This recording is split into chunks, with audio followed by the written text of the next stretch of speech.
Hi there, my name's Calum. I'm one of the pastors at Elam in Paisley. I'm on a bit of a mission to find out how our community is really getting on during this lockdown period. Today I'm speaking with Roisin Robertson. Roisin works for the Renfrewshire's Health and Social Wellbeing Department as the Community Link Team Manager. She understands what is going on right across Renfrewshire with all of the different community groups, and today we're going to speak about mental health and the future of Renfrewshire beyond this period of time. Check out our conversation here. Well, Roisin, thank you very much for giving us up some time today and for joining me just to chat. We met about a year ago where we were running the kind of faith and mental health event. You guys were running that, and our church hosted that. It was quite an amazing turnout. Actually, I shouldn't have been surprised by the turnout, but I actually was. And then we get chatting at the end, and I was just listening to your job description, what you were doing in the community, and I thought, wow, it's amazing, because you've kind of in some ways you're mapping out a lot of different community things in Paisley and Renfrewshire. Could you just explain how you came to Paisley, how you ended up doing what you're doing, and what it is you're doing as a community link team manager? Good Lord, how long have you got? We've got 7 minutes. I was born and brought up in Ireland actually, but I moved to Scotland when I was 15 with my parents and my sister. But worked in different jobs up until about 2004, I think, when I started working for the council. And I worked in sort of banking for a while, and it was horrendous. It was just the most awful thing, just having to think about sort of money all the time. Yeah. Although some things don't change that much. But I kind of just wanted to do something that was more about people. Started working for the council in 2004, and my job has just morphed over the years into I'm now the community link team manager in the health and social care partnership, and it's exactly the job that I kind of want to do, because it is all about kind of making connections with people.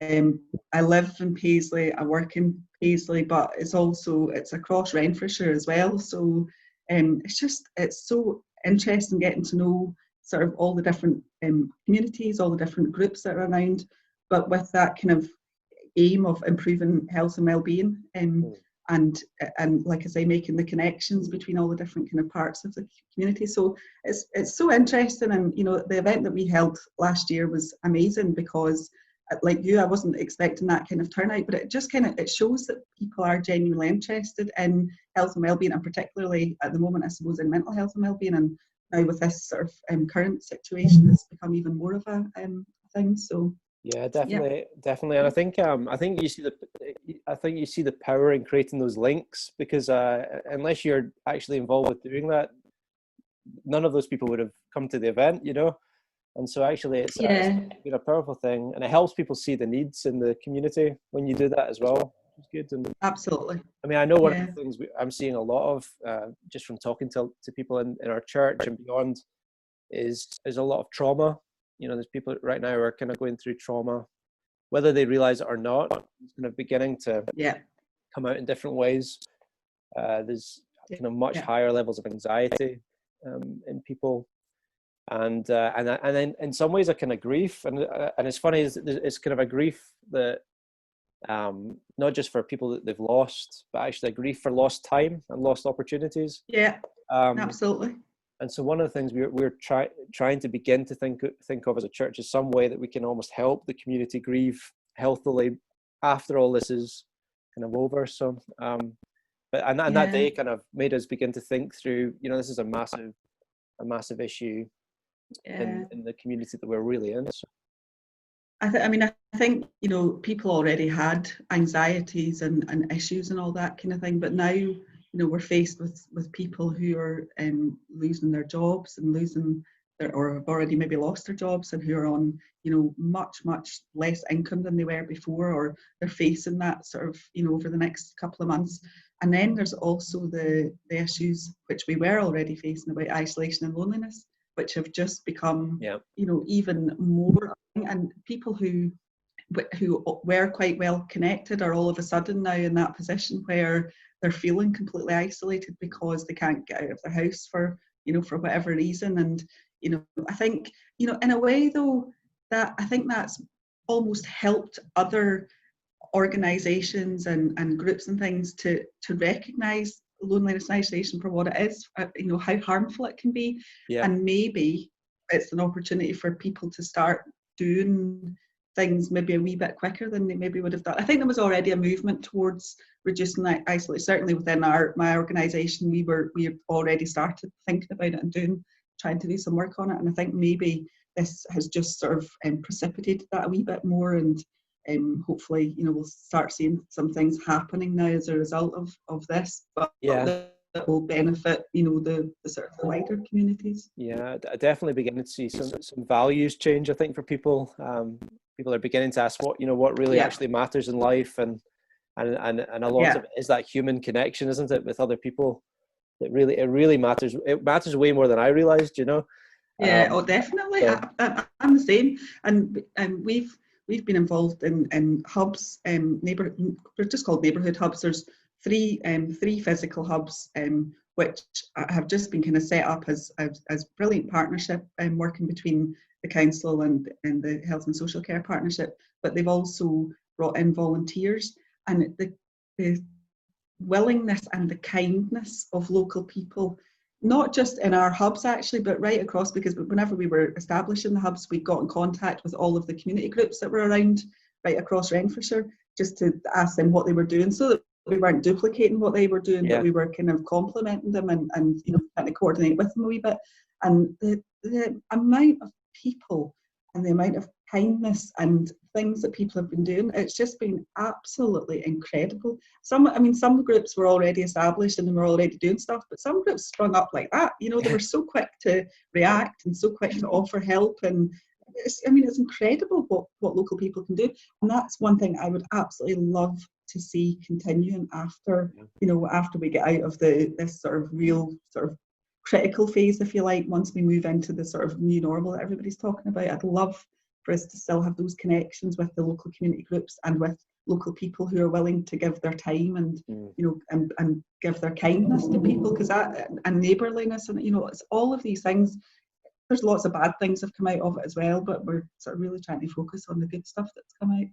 Yeah, and it's funny how a crisis can bring out the absolute best in people as well, which is great. And just seeing that kind of ownership, people taking ownership of the community that they live in and actually caring for people. Absolutely. Major deal. So, but you in your job, you've kind of been working at it in a really interesting time for the community. About 15 years ago, it's like there was, at least I found there was hardly anywhere to eat in Paisley. There wasn't a lot going on in the town. There was a general sense of kind of depression about the future of the town. And over the last 15 years, that really has changed. Like, there's just way more going on now than there was, at least before the crisis, than there was 15 years ago. Just what are some of the developments that you've been most encouraged by over the last few years you've been doing the job? What have you seen that's been really positive for the town? Well, like you say, I think that just the development of the sort of the social aspect of it and the community aspect of it has been really good. I was a wee bit involved, very much on the periphery of the City of Culture bid. But that in itself, even though we weren't obviously successful in it, but that in itself was an amazing process, and even people who kind of don't really think that they do culture were getting involved in lots of activities and conversation. But I think as well, just but I don't know if it was with that process or just in general that people, and I don't know if it, again, because I live in Paisley, I feel as though sometimes I'm quite Paisley focused, but I can see it in Renfrew and Johnston as well, where there's some sort of local leaders have just kind of really popped up and they've become almost like the folk that you would go to for almost anything, even if it's not their job to do something, you would kind of go to them to find out about, other things that are going on. And I think that's really important. They don't necessarily need to be elected members or anything like that. They just need to be folk that are willing to kind of put their head above the parapet and say, I'm here, I'm interested or whatever. And I think I've certainly noticed that. And I don't know if it's just because of the job I do. I don't know if I wasn't doing this job, if I would even know about these people, but it just feels like there's a lot of people have stepped up and have really kind of said very openly, we want to see things getting better in this country, if you like. So I think that's one of the I think people are beginning. The City of Culture bids, even just the Positive Paisley campaign before that. There's been a lot of campaigns that have really kind of begun to push the potential in the town and in the whole of Renfrewshire. And I think actually that people are seeing it. So when leaders begin to see the potential, they're able to begin to lead other people into that, and people are attracted by that. So I mean, even just seeing a whole bunch of professionals moving into the area, it's great. It's really, really good. So my only kind of, I suppose, concern is the level of inequality is still pretty high. Yeah. There's still big gaps between the sort of the poorest people and the most wealthy people in Renfrewshire. And one of our focuses over the last certainly 10 years or so has been trying to narrow that gap.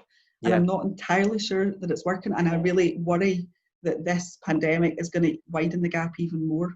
And it's not even just like death rates or mortality rates. It's just even about opportunity. And so, for all I'm saying that there's all these brilliant opportunities for folk in Paisley and there's lots of places to eat, if you're stuck in a house and you've got very little income and you've maybe got some issues, addiction issues or anything, then you're not going to even know, you're not going to bother or care about any of that stuff. Absolutely. You're going to care about where your next meal comes from, where your money comes from. Those are the people that we need to really try and kind of find and focus on and support as much as possible. And we can do as much, about culture and all that as we want to, but we need to find out from those people what it is that they want and need that we can support them with. 100%. I think that's a major concern as well. Even just in the church, it's funny, in the church, it's one of those weird places where you get a real snapshot of the whole of the culture and the whole of the town, and you have like some of probably the most wealthy people in the town, and then some of the poorest as well. Yeah. And everyone's kind of meeting together from every background. People have moved from Nigeria, foreign students, all that kind of stuff. Yeah. So it's a real kind of snapshot of the whole of the town. And it's funny when you see in one room just this massive diverse town, you're so aware that it's not just the needs of the middle class or people that are looking for culture and that kind of stuff, but actually the whole town is needing help in some way, shape or form. So I think there's been a lot of great things happening. We've hit lockdown. What are some of the major challenges or fears that you're concerned about, just being so aware of the things that are happening in the community, that COVID-19 and potentially the economy going forward? What do you think? What are you worried about, I guess, in the community?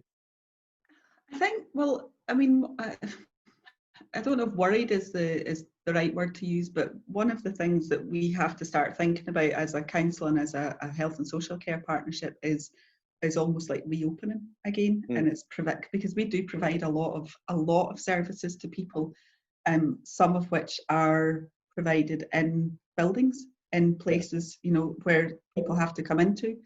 So I suppose a bit like schools, we have to start thinking about how we start providing those services again.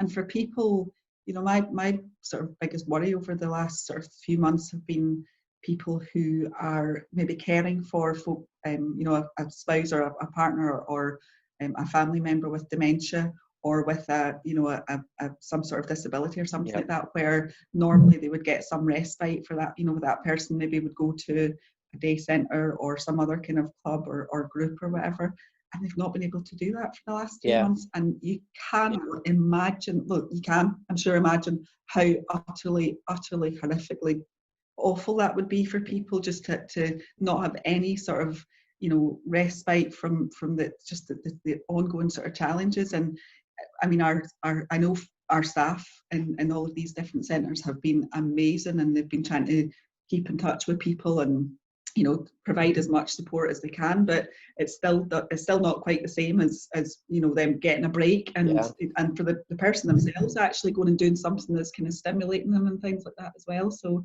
that's one of our biggest challenges is going to be how we open all of these safely and to an extent where they are still kind of useful for people.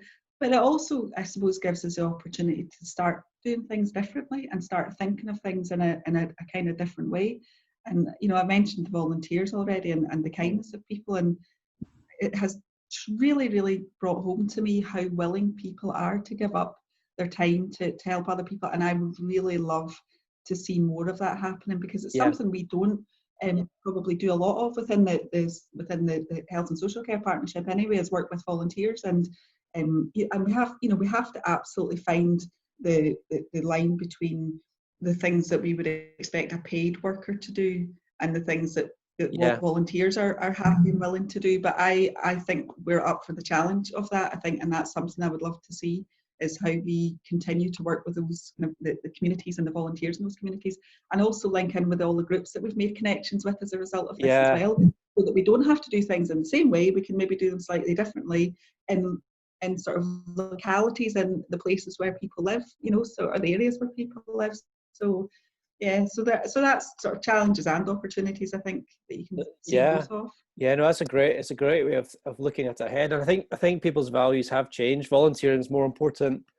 And even like, I mean, some of the things, we're a charity, so there's all this paperwork and stuff that we need to go through, and it kind of like ties people's hands. But then when there's a crisis, you realize you just need to move fast and make decisions quickly. And I think some of that, I think things will be probably more streamlined going forward, because our values have changed, you know. Definitely. And I think that's one of the things I find with the council and the HSCP as a part of the council is, you know, we work for the public sector. We do have to jump through a lot of hoops to get things done. Yeah. Whereas community groups quite often, and charities don't, well, they still have to obviously jump through some hoops, but not to quite the same level as we do. So it benefits us massively working with these groups, because a lot of these groups are able to do things that we just can't do, but we would like to do, and we can support them. And I think that's the role that we need to find, is what can, as a councillor, as an HSCP, what can we do to more support these groups rather than try and do what they do, because they do things much better than we do quite often. So it's more about what can we do to support them to keep doing it, kind of thing, and to develop them, to build their capacity to continue to do it or to do more of. Or it's actually, we found, one of the other things I found over the last few months is that across Renfrewshire, the provision of, for all I'm saying, these community groups and everything are great, there are patches of Renfrewshire where there's not much actually happening. And actually, you know, the East End of Paisley is one of them, where there's not a single sort of big anchor organisation that covers specifically the East End of Paisley kind of thing, you know. So we've got, you know, the likes of Fergusley, the groups in Fergusley have come together unbelievably well and are just doing fantastic work in Fergusley, delivering food to people and keeping in contact with people. Star Project are doing amazing things down in the north end of Paisley. The villages, some of the wee villages groups have sprung up there. So I mean, there's loads of really good stuff, but there's just a few wee bits of Renfrewshire where there isn't I'm sure there are little groups sort of organising, but there's not a kind of single group. So we really want to try and work in those kind of areas to make sure that they don't miss out on some of the other good stuff that's going on elsewhere. Well, I mean, that is invaluable information, isn't it? I think I love that you're mapping it, actually mapping that stuff out in the community. Really, really helpful. But I also love the idea of it being almost like a scaffolding for the town. It's kind of like actually to support and try and help other. That's a good way of putting. That's a really good way of putting it. Actually, I've not used that. Can I use that? Something? Go for it. Yeah, absolutely. Yeah, it's kind of the way almost what I see that you're doing. It's almost like a scaffolding that's putting the community together, often unseen, but actually gives people a platform to be able to be seen. Yeah, absolutely. Roisin, if there's other community leaders or groups that are listening, or people who are sitting there thinking, I've always wanted more for my community, but I've not been sure how to get involved, or how would they get in touch, or how, you know, is there some ways that they can find out what's going on? I mean, probably the most realistic way at the moment, we've got these 7 local partnerships that have been established. They used to be called local area committees, and there were 5 of them. There's now 7 local partnerships, and all of the elected members within Renfrewshire are connected to these local partnerships, and they all cover a geographical location. Okay. And how we've been thinking about how things develop in the future is very much aligned with these local partnership areas, because it kind of just makes sense. There's 7 of them, so they're not enormous, but they've got community leaders as well as elected members. They've got community leaders on the partnerships. They've got sort of local groups and things like that represented on them as well. They normally meet quarterly, I think it is, and they've sort of tried to develop priorities for their area, or they have developed priorities for their area. Obviously things are different at the moment just because they can't meet physically and things like that. So people can get in touch, probably realistically, with their elected member or with the council or with me directly, I suppose, and talk to to the folk who are involved in those local partnerships to get more involved. There are community councils right across Renfrewshire that people can get involved in. There are community groups right across right across Renfrewshire that people can get involved in as well. We have developed, or we haven't really developed, we've been working with the Health and Social Care Alliance in Glasgow to develop a community sort of portal called ALISS. It's ALISS, and it stands for a Local Information Service for Scotland. Oh, that sounds great. It should have, it's got all of the community groups that are around Renfrewshire on and beyond, but we've been really working on Renfrewshire on this portal. And so you can go in and just put in your postcode and it should bring up a list of all the community groups that are in your area. Obviously, at the moment, things might not be quite as they were before, but there still should be a lot of information on that portal about different groups that operate in your area that you can involve. And it's activity groups as well as sort of, interest groups and campaigning groups and things like that as well. So so that's quite good. And, or if you, most people know someone who's connected to a community council or an elected member or something. Yeah. Just talk to them, and that's the best way. Just talk to people, and eventually you'll get to the right person, kind of thing. But I'm always around as well. I'm easy enough to find. I don't think I'm the only Roisin in the council anymore, actually, but I'm one of the very few Roisins in the council. So yeah, it's a unique people name. generally know who I am. No, that's great. Yeah, absolutely. Well, we just really appreciate what you're doing, and I think when I heard what you were doing, I thought it's amazing. It's such a key role, because a lot of the time it can feel like, even for me as a pastor, sometimes I'm trying to feel my way around the community and figure out what's going on. And the fact that there's somebody that's actually doing that, mapping it out, being that scaffolding, is such a key leadership role, I think, in the community. So really appreciate it. And thanks. And the thing is, we appreciate the roles that you guys do as well, because it's fine for us sitting in an office and doing all this stuff, but actually we really rely on the folk who are working with communities. And that's what I was really struck by whenever I came along to your church last year, was how much just proper community work you're doing, and the connections that you're making just within your own kind of congregation and stuff as well. So it's a mutual appreciation, I think. No, that's great. And we're obviously thinking ahead about just how we can help the community as a church. We want to do that well post lockdown. So if there are some gaps in that map that you're seeing, then we're really interested. We're genuinely interested to help. So maybe we can have a chat in a few months and figure out where we're at. Fantastic. That's brilliant. Yeah, listen, thank you so much for your time, and hopefully anyone listening, and that's been helpful. And I'll leave some details below in the comment section of the box if people want to get more information. But thank you very much. Fantastic. Okay, thanks, Calum. Thank you.